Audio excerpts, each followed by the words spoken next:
اور پھر وہ باتوں میں گھس گیا. میں واپس آ گیا اور پھر میں نے ویٹر کو بلانے کے لیے بٹن دبایا. اس بٹن پر ویٹر لکھا ہوا تھا. دروازہ کھلا اور رنگین خوبصورت ڈیزائن کا لباس پہنے ایک مقامی لڑکی اندر داخل ہوئی. اس کی ناک سرخ تھی اور آنکھوں سے شرارت ٹپک رہی تھی. تم ویٹر ہو؟ میں نے پوچھا. جی جناب، اس نے مسکراتے ہوئے جواب دیا. اوہ، ہم ایک مشکل میں پھنس گئے ہیں ڈیئر. میں نے گہری سانس لے کر کہا. خیریت جناب؟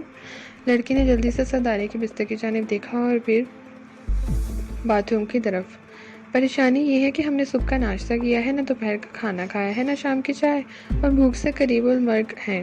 یہ فیصلہ کرنا مشکل ہے کہ پہلے صبح کا ناشتہ منگوایا جائے یا دوپہر کا کھانا، اور اگر یہ دونوں چیزیں بیک وقت منگوا لی جائیں تب شام کی چائے اور رات کے کھانے کا کیا ہوگا؟ اوہ، ویٹر ہنس پڑی. اس کی آسان سی ترکیب یہی ہے جناب کہ آپ چاروں چیزیں بیک وقت منگوا لیں، لیکن اس طرح پیٹ پھٹ جانے کا خطرہ ہے. ہرگز نہیں، پیٹ کی ذمہ داری آپ میرے اوپر چھوڑ دیں. وعدہ؟ ویٹر نے بھی شرارت سے گردن ہلاتے ہوئے کہا. تب پھر جلدی لاؤ پلیز، میں نے کہا. وہ تیزی سے واپس مڑ گئی. ویٹر سے گفتگو کرنے میں اور لطف آیا تھا. بڑی دلچسپ اور شریر لڑکی تھی. پھر سردارے اور لڑکی ایک ساتھ ہی دو سمتوں سے داخل ہوئے. لڑکی ایک خوبصورت ٹرالی دھکیلتی ہوئی اندر آئی. سردارے ٹھٹک کر رہ گیا. پھر اس نے میری جانب دیکھا. استاد، ہم نے ہوٹل میں کیمپ کیا تھا. یہ ہوٹل کی طرف سے صبح کا ناشتہ ہے، میں نے جواب دیا. اوہ خوب ہے استاد، رات کے کھانے پر بھی ملے گی. سردارے نے لڑکی کو اٹھتے ہوئے کہا. پہلے ناشتہ تو کرو، رات کی بات رات کو. تم کیا کرو گے استاد؟ سردارے بدستور لڑکی کو گھور رہا تھا. تم اس لڑکی کو نکل جاؤ. جو کچھ یہ لائی ہے میں اس پر گزارا کر لوں گا. میں نے ٹرے اپنی طرف گھسیٹتے ہوئے کہا. ارے نہیں استاد، سوری. سردارے اچھل پڑا اور پھر وہ بھی لپک کر میرے پاس آ بیٹھا. آپ بھی آ جائیے مس. اس نے لڑکی کو بھی دعوت دے ڈالی. شکریہ، آپ لوگ صبح سے بھوکے ہیں اس لیے میرا درمیان میں آنا ٹھیک نہیں ہے. زندگی کی حفاظت کرنا بھی تو ضروری ہوتا ہے. ویٹرس حاضر جواب بھی تھی. ویری گڈ استاد. بولتی بھی ہے، سردارے نے اردو میں کہا. میں ویٹرس کی بات پر مسکرائے بغیر نہ رہ سکا. ویسے ہم لوگوں کو آپ کے جاگ جانے پر سخت حیرت ہے. ویٹرس بولی. کیا مطلب؟ میں نے پوچھا. آپ لوگوں کی شخصیتیں صبح سے بڑی سسپینس فل جا رہی تھیں. 10 بجے تک آپ کے سونے پر کسی کو تشویش نہیں ہوئی، لیکن کوئی کتنی ہی دیر سے سوئے صبح کا ناشتہ کرنے کے لیے ضرور جاگتا ہے. ویٹر صاحب کا انتظار 12 بجے تک کرتی رہی کیونکہ اس نے لنچ کے اوقات شروع ہو جاتے ہیں، اور اس کے بعد ویٹرس نے آپ کے بارے میں مینیجر کو سنجیدہ اطلاع دی. پہلے مینیجر نے سپروائزر کے ساتھ آ کر آپ کو دیکھا. سانسوں کی آمدن درست تھی، رنگ بھی ٹھیک ٹھاک تھا، یعنی اس پر نیلاہٹ موجود نہیں تھی. سپروائزر تو گھبرا گیا. اس نے تجویز پیش کی کہ ڈاکٹر کو بلوا لیا جائے، لیکن مینیجر کا خیال تھا کہ کوئی سیریس کیس نہیں ہے، اس لیے اس نے روک دیا. بہرحال آپ کے جا جانے پر بہت سو نے سکون کا سانس لیا ہے. ہم دونوں ہنسی نہ روک سکے. تو تمہارا خیال تھا کہ ہم جاں بحق ہو گئے؟ میرا نہیں جناب، دوسروں کا. میں نے تو 4 بجے ڈیوٹی سنبھالی ہے، لیکن مجھے ہدایت کی گئی تھی کہ جو ہی آپ کے کمرے سے طلبی ہو فوراً مینیجر کو اطلاع دی جائے. خوب، میں نے ہنستے ہوئے کہا. پھر تم نے مینیجر کو اطلاع دے دی؟ جی ہاں، میں نے اسے بتا دیا ہے کہ آپ لوگ نہ صرف زندہ ہیں بلکہ نارمل ہیں اور کھانا طلب کر رہے ہیں. لڑکی نے جواب دیا. بہت سنجیدہ قسم کی مسخری لڑکی تھی، بے تکلف اور حاضر جواب.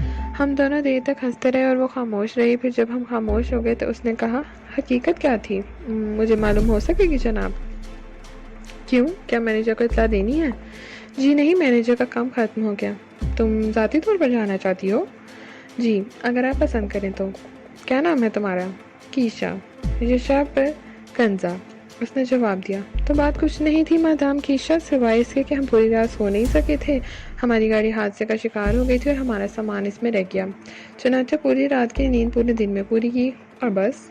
اوہ، مجھے اس حادثے پر افسوس ہے. یہی شکر ہے کہ آپ زخمی ہونے سے بچ گئے، ویٹریس نے کہا. لیکن ایک مشکل بھی پیش آ گئی ہے مادام، میں نے کہا. وہ کیا؟ فرمائیے، ویٹریس نے کہا. ہمارے پاس کرنسی بھی نہیں رہی، ہوٹل کا بل ادا کرنے میں دشواریاں بھی پیش آئیں گی. اوہ، یوں بھی آپ سوئس نہیں معلوم ہوتے، گویا سیاح ہیں. ویٹریس کی آواز میں ہمدردی نمایاں تھی. ہاں، پورے سوئٹزرلینڈ میں ہمارا کوئی واقف کار نہیں ہے. یہ آپ کیسے کہہ سکتے ہیں؟ آپ کا تعارف مجھ سے ہوا ہے. میں جو ہوں، آپ میرے مشورے پر عمل کریں. وہ کیا مہربان خاتون؟ میں نے مسکراتے ہوئے پوچھا. آپ آج رات یہیں قیام کریں، میں 1 بجے ڈیوٹی سے فارغ ہو کر چلی جاؤں گی. اس وقت واپسی ممکن نہیں ہے، البتہ صبح کو میں آؤں گی اور آپ کو کچھ رقم دے دوں گی. آپ بل ادا کر دیں اور میرے ساتھ چلیں. میرا مکان وسیع نہیں ہے اور آپ کو وہاں یہاں سے آرام نہیں مل سکے گا، تاہم جب تک آپ کے لیے بہتر حالات مہیا نہ کر لیں آپ آرام سے وہاں رہ سکتے ہیں۔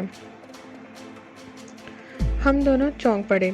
خلوص، انسانیت، پیار کسی ایک خطے میں محدود نہیں ہے۔ انسانیت قوموں میں میراث نہیں ہے، وہ تو نفس سے منسلک ہے۔ محبت جگہ جگہ بکھری ہوئی ہے۔ یہ اجنبی لڑکی بلا شبہ ہر لالچ سے مبرا ہے۔ اس کی پیشکش صرف انسانیت پر مبنی ہے۔ ہم دونوں بے حد خوش ہوئے تھے۔ آپ نے ہمارا تعارف نہیں حاصل کیا خاتون کیشا؟ میں یوں ہی ذرا بے تکلف سے طبیعت کی مالک ہوں جناب، بعض لوگ میری یہ پرتکلفی پسند نہیں کرتے۔ کئی بار مینیجر سے ڈانٹ کھا چکی ہوں، چنانچہ جس حد تک میں نے بکواس کی ہے وہی کافی تھی۔ اوہ، لیکن آپ جس قدر مہربان اور ہمدرد ہیں، آپ جس قدر خوش مزاج اور پر اخلاق ہیں، اس کو دیکھ کر تو کوئی بدذوق جانور ہی آپ کو نظر انداز کر سکتا ہے۔ آپ کا شکریہ، سب آپ کی طرح انسانیت پسند نہیں ہوتے۔ میرا نام سیسرو ہے اور یہ پنٹو، ہم وینس سے آئے ہیں۔ بڑی خوشی ہوئی، پانیوں کے اس حسین شہر کے بارے میں میں نے بہت کچھ سنا ہے، لڑکی بولی، اور ہم نے کھانا ختم کر لیا۔ لڑکی ہمارے نزدیک آ کر برتن سمیٹنے لگ گئی تھی۔ کافی پیش کروں؟ اس نے پوچھا۔ مہربانی ہوگی۔ ہرگز نہیں، یہ ہوٹل ہے اور آپ لوگ معزز گاہک، آپ ہوٹل کا پورا بل ادا کر دیں گے، پھر اس انکساری کی کیا ضرورت ہے؟ آپ بلا جھجک آرڈر دیں، کیشا نے کہا۔ خاتون کیشا، میں نے اس کا ہاتھ پکڑتے ہوئے کہا۔ اس نے کوئی طرز نہیں کیا۔ آپ نے جس اپنائیت کا اظہار کیا ہے وہ ہمارے لیے بے حد قیمتی ہے۔ یوں سمجھ لیں کہ سوئٹزرلینڈ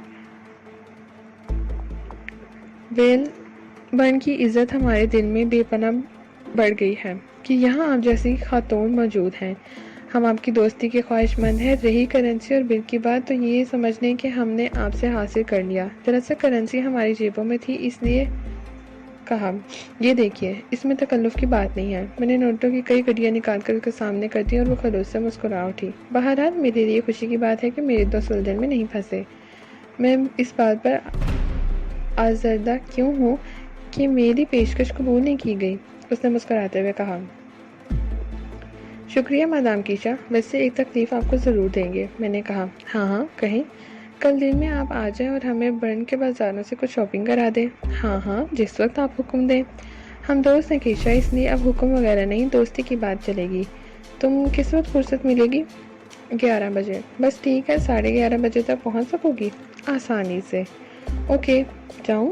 اس نے مسکراتے ہوئے کہا اور پھر وہ ٹرین دھکیلتی ہوئی باہر نکل گئی۔ اس کے جانے کے بعد میں نے گہری سانس لی اور سردارے کی طرف دیکھنے لگا جو سر پکڑے بیٹھا تھا۔ کی ہویا سردارے؟ میں نے اس کے شانے پر ہاتھ مارتے ہوئے کہا۔ کچھ آس بندی تھی استاد، مگر وہ تو اتنی شریف نکلی کہ بس۔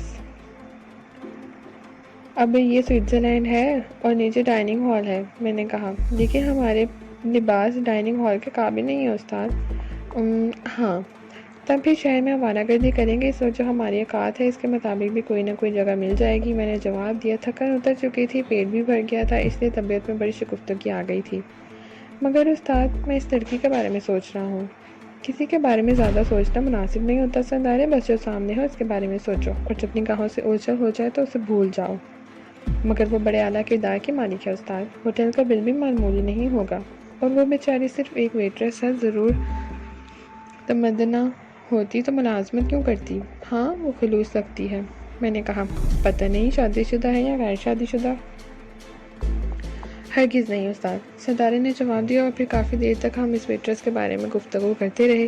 پھر اپنی جگہ سے اٹھ گئے۔ ہوٹل سے نیچے اتر کر ہم نے ڈائننگ ہال کا رخ نہیں کیا تھا۔ لباس اتنے خراب بھی نہیں تھے، لیکن بس دل نہیں چاہ رہا تھا کہ ان لباسوں میں ہوٹل کی تفریحات میں حصہ لیں۔ باہر نکلے اور ٹیکسی اسٹینڈ کی طرف بڑھ گئے جو زیادہ فاصلے پر نہیں تھی۔ ایک ٹیکسی میں بیٹھ کر ہم چل پڑے۔ سڑکوں کے نیون سائن پڑھتے ہوئے خوبصورت علاقوں کی رونق دیکھتے ہوئے ہم آگے بڑھتے رہے۔ ریچ برن کا امتیازی نشان ہے، جس طرف نگاہ اٹھاؤ ریچھ ہی ریچھ نظر آئیں گے۔ ہوٹلوں، دکانوں، عام تفریح گاہوں میں جہاں دیکھو ریچھ کسی نہ کسی شکل میں موجود ہیں، مجسموں، تصویروں اور کہیں کہیں حقیقی شکل میں۔ اب اس حساب سے برن کو ریچھوں کا شہر کہا جا سکتا ہے۔ دریا کے کنارے پانی کے فوارے کے گرد ریچھوں کے مجسمے، اور پھر تائیڈک پل کے پاس ایک گھڑے میں سچ مچ کے ریچھ، جیتے جاگتے درجنوں ریچھ جو اہل شہر کی توجہ کا مرکز بنے رہتے ہیں اور وہی ان کی خوراک کا بندوبست کرتے ہیں۔ برن کو جدید شہر ہے، لیکن اس کی زیادہ تر عمارتیں بہت پرانی ہیں یا پرانے طرز کی تعمیر کی گئی ہیں۔ جو ہر چوک میں پرانے طرز کے فوارے اور نل موجود ہیں۔ پرانے بازاروں میں سڑک سے اونچی دکانیں اور ان کے ساتھ لمبے برآمدے، جہاں ایک زمانے میں صرف شاہی خاندان کے افراد کو چلنے کی اجازت دی تھی، عوام کے لیے نشیبی سڑک تھی۔ پورے سوئٹزرلینڈ میں اور خاص طور پر برن میں یہ رواج ہے کہ ہر مکان یا فلیٹ کی کھڑکی میں لکڑی کے سفید مستطیل چوکھنوں میں مٹی اور کھاد ڈال کر سرخ پھول لگائے جاتے ہیں۔ شہر کے ہر گھر کی کھڑکی سرخ پھولوں سے مالا مال ہوتی ہے۔ پارٹ نمبر 23 اختتام پذیر ہوتا ہے۔ ناول کا بقیہ حصہ پارٹ 24 پہ سماعت فرمائیے۔